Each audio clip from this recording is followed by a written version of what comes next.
Şəhərdə bu mənzərəyə həsrət qalan neçə nəfər var? Sizin üçün kənddən qısa bir vlog hazırlamaq istədim. Qaynanamın ən sevdiyi işlərdən biri də torpağa nə isə əkməkdir. Bugün badımcan şitil əkirik. Bu əkdiyimiz badımcanların məhsulunu sizinlə birlikdə yığarıq. Torpağımız daha məhsuldar olsun deyə əkəcəyimiz yerlərə gübrə veririk. Bu gördüyünüz isə lobyadır. Bunları öncədən əkmişdik. Və beləliklə bağdakı işlərimizi yekunlaşdırırıq.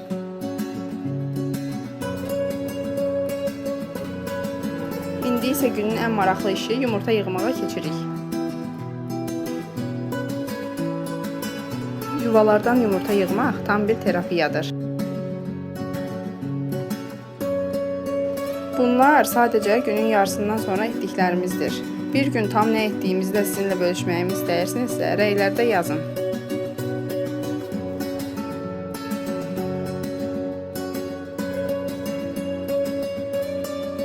Videolarımın davamı üçün mənə dəstək olmağı və videolarımı dostlarınızla paylaşmağı unutmayın. Sizcə neçə dənə yumurta yığdıq?